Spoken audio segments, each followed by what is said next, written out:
Hello and welcome to Golden Geography.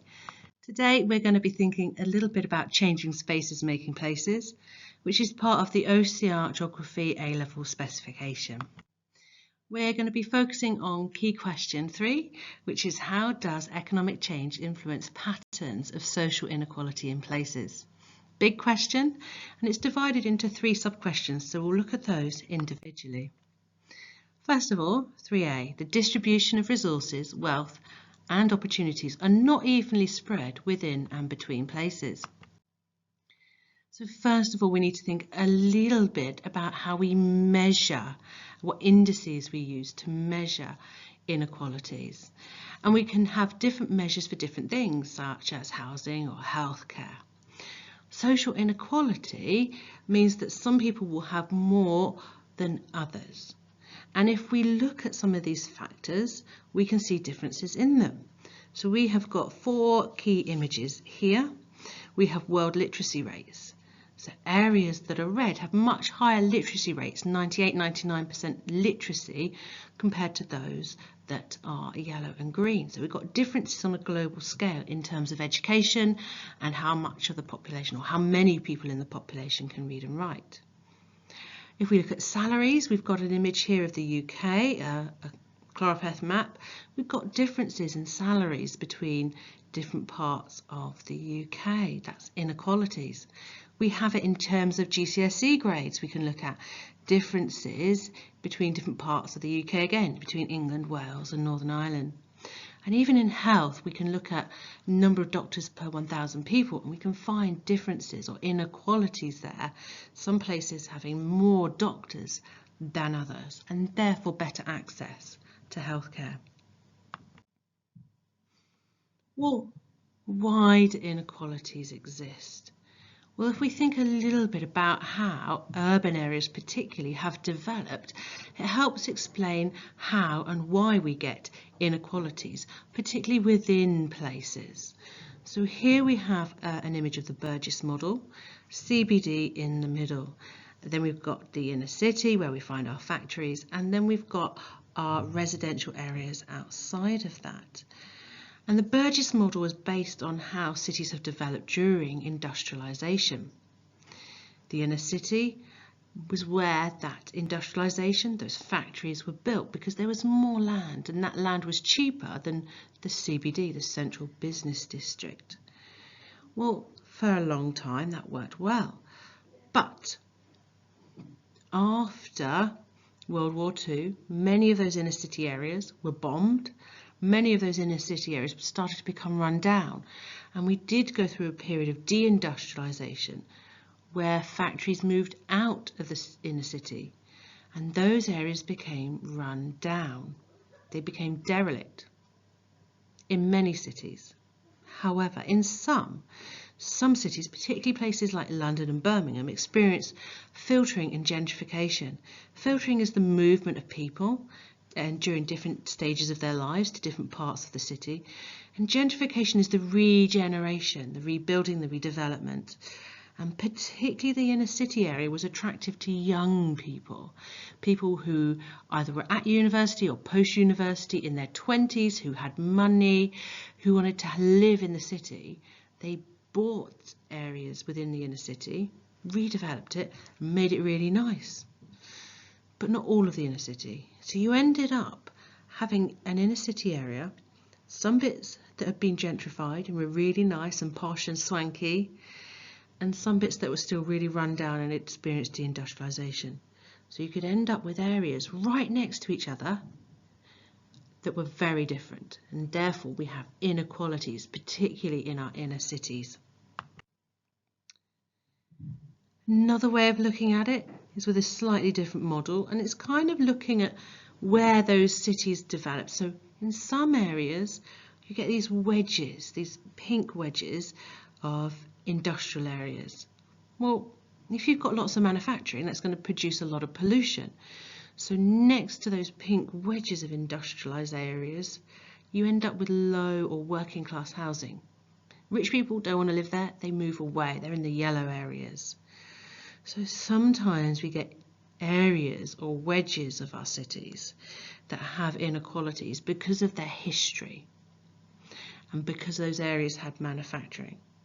But those same areas sometimes could be regenerated, and London Docklands is a really good example of that. It used to be really industrialised, had very working class people living in and around those areas, relatively high density, quite poor areas. It's been gentrified. Now those areas, those wedges are really rich. So again, we get inequalities in our inner cities. We can apply this on a slightly larger scale. If we look at the UK, we have something called a north-south divide, which shows inequality.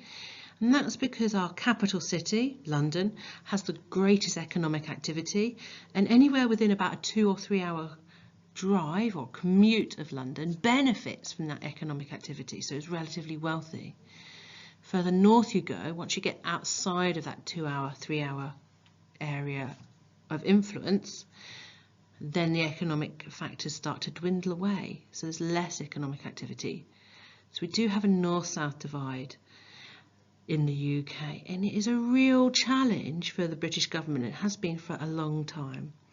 What we find here really is what we call the core periphery. The core, the centre, the heart, London, is rich. Peripheral areas on the outside, don't benefit from that economic hub, and therefore those peripheral areas are much poorer, and we end up with inequalities. We see this in Europe as well. So the kind of London, Paris, Berlin, that central kind of banana, they call it in Europe, hot banana sometimes, or blue banana, is an area of economic activity, and if you're near that, then you benefit. If you are on the periphery, if you are the Republic of Ireland or Spain or Portugal or Greece or Turkey, if you're in those peripheral areas, then you have a weaker economic strength and you end up with inequalities.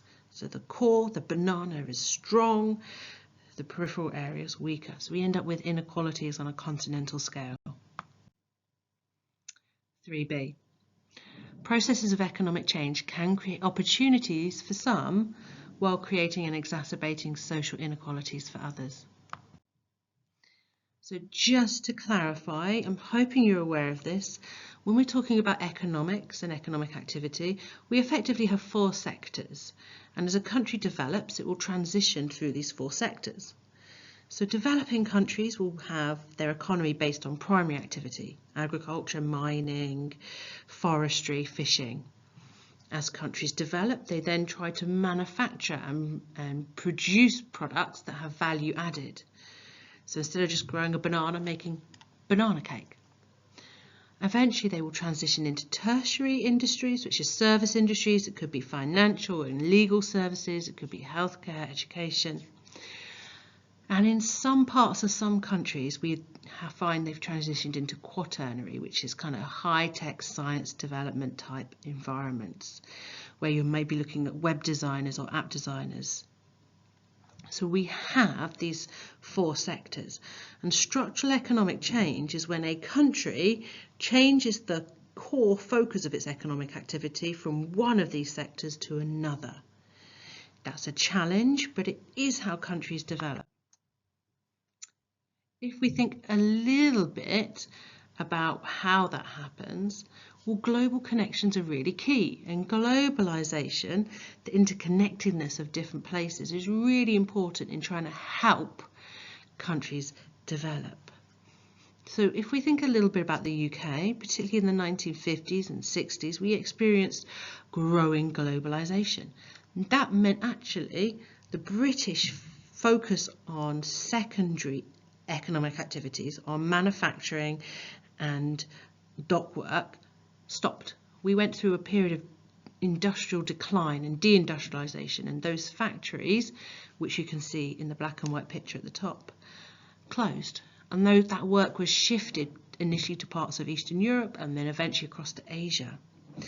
And instead of those factories, we now find in our inner cities very often big shopping areas. Instead of docks, we now find many of those have closed, and the ones that do still exist, we don't get dock workers carrying materials on and off. we find containers. Labour is much lower, the labour costs involved in using containerisation. So globalisation has changed the economic focus here in the UK and actually abroad. Well, that structural economic change has changed what it means for people who live in those places. So this picture here is London Docklands. And the top picture is what it looked like when it was a functional docks. The bottom picture is what it is today, where we now, instead of having big ships coming in and goods being offloaded, now we have places like Canary Wharf, and we have kind of financial services, we have newspapers, we have legal services, banking, all tied into this area instead. So it does provide opportunities for different jobs, and if you're looking to work in the service sector, those jobs are better paid, but you may not always have the skills. So the people who worked in the docks in the 1950s, 60s, 70s may not have the skills for the jobs in the 80s and 90s and onwards. And that's a problem. That's created inequalities in this area. So structural economic change has caused problems in London Docklands and places like it. The other thing to think a little bit about is something called boom and bust. When we're looking at economic change, there's a little bit of a cycle to it, and you'll find this within countries, within cities, but also globally. Booms are good periods. Booms are periods when there's lots of economic activity, lots of people are employed, and therefore they pay taxes, and there's lots of money for the government to spend, and they spend it on infrastructure, education, and everything is growing, and we want economic growth. But it doesn't always last. There tends to be something that might trigger a bust. It could be conflict, war, it could be some sort of natural hazards, or an earthquake, or a fire. It could be something like a disease, or sometimes it's just a change in the way that the economics work in that place. And it can trigger a bust, and that's when people become unemployed, there's less money, the people are paying less taxes, so the government has to restrict benefits, and there's just a much more challenging period. So we have this kind of cyclical process. And what that means is that governments have to think a little bit about how and where they spend their money. Because what a government does can either make things better, they can reduce the inequalities, or they can make it worse. So the government has to think really carefully about the economic activity it has, the money and the taxes that it raises from that economic activity, and where it spends its money. If a government has enough money, it can reduce inequalities by increasing benefits. So that might be things like child benefits. It could be, like we had during COVID, an additional £10 or £20 in universal credit. It can encourage employment, it can encourage employers to grow and employ more people. It can invest in education and healthcare, providing free school meals, things like that. It can provide financial help where needed, so that might be winter fuel allowance for the elderly, if they have the money. But if they don't have the money, then they may find that they have to remove or reduce those benefits, or means test it, like they have done for the winter fuel allowance. Change criteria, like raising the age of retirement from 60 for women to 65 and 67. It may mean investing in some areas, but not everywhere. So some cities might get investment, but rural areas may not. 3C, social inequality impacts people and places in different ways. So when we're looking at places, we can sometimes see inequalities in some of the built environment, and you've got that here on this image. We can see quite a distinctive line between areas that are formal houses, planned, and informal areas that have been kind of self-built. Again, we can see that here we have terraced houses in the two top photos, but very different. The ones on the left have been abandoned, built up. The ones on the right have had money spent on them and have been made quite nice. So we can get inequalities in our inner cities in our housing stock. we got here issues with crime. We can find inequalities in crime. So we've got different boroughs within London and we can see different crime levels there. We've got a Clarpleth map that shows us murders by London boroughs. Some areas clearly much more violent and suffering much more than others. So particularly the peripheral areas have lower levels of crime. So we can get inequalities in crime in different areas.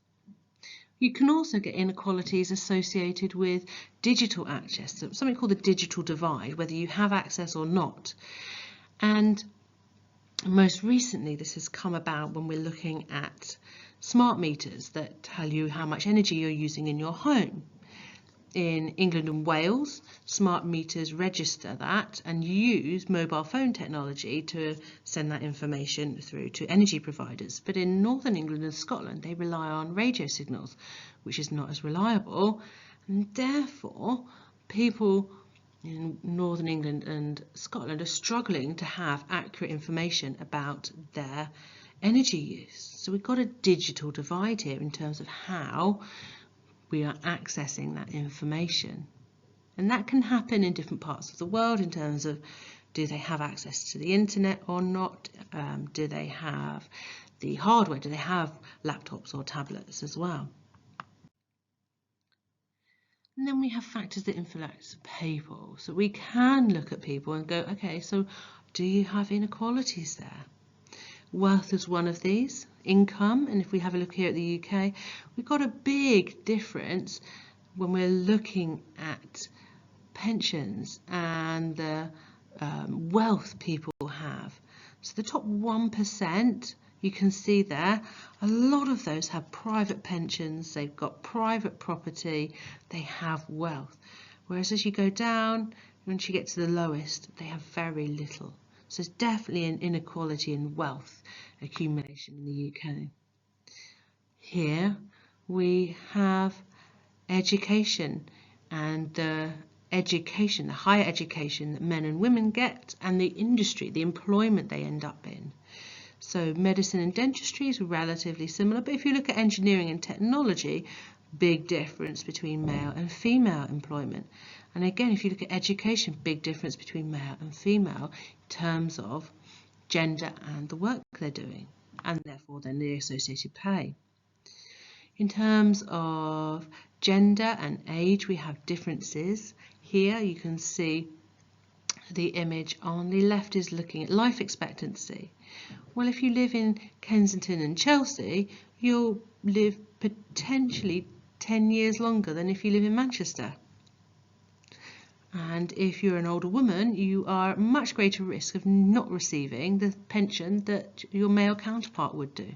So there are inequalities in gender and age. And here we've got more to look at here with wealth and health. Older people are more likely to be living in poor housing condition, which will affect their eyesight. You potentially will find lots of different inequalities here to do with gender and age, and it's difficult. Please bear in mind we do have the NHS, but even access to that can be challenging, and there are areas of inequality within the NHS provision. But globally, there are very different methods of accessing healthcare, so at least the NHS does provide a benchmark for us. Personal mobility. This is a tricky one. Personal mobility is not your ability to walk or how you get around. It's your ability to improve yourself. So probably the best person to look at here is Catherine Middleton. She is our future queen. She has got one of the highest statuses within the country, but I'm sure you're aware that her grandfather or great-grandfather was a miner, working class. So that's what we're looking at here, your ability to improve yourself. Can you do that, or are you stuck within a particular social strata in society? In many cases, it can be tricky and difficult to improve yourself, but at least if you have access to education and healthcare, you may have that ability to improve your personal mobility. And then we've got things like ethnicity. Here we're looking at incomes, and there is clearly a differential between different ethnicities and their ability to have an income, the amount of income they have.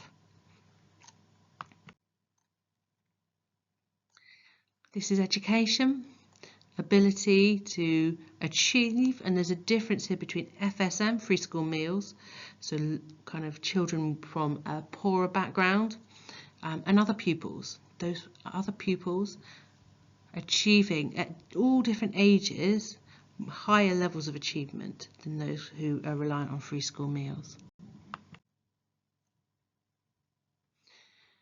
And what that does, all of those factors can be put together and it can affect your lifestyle. So if you are poor, you might not have a good diet. So you might have poor health, which means you can't work, which means you can't have a large income, which means you might be restricted in where you can live, and you might end up in rented accommodation, and therefore that makes your health poor again because it might be mouldy, and it can restrict your social mobility. Whereas if you have wealth, you might have a healthier diet, you might have better transport and better accommodation, better access to education, and therefore a better job prospects in the future, better housing. A lot of those factors come together to impact how people's lives are different and how we can end up with inequalities with different people. Do make sure with this last sub-question that you look at case study examples as well. This is just the theory. Make sure you do look at some examples too. So, pause the video, have a little look at these key points, tick them green if you get it, amber if you're not sure, red if you need to review it. So rag your notes, and if you need to, pause and rewind the video. Thanks for listening.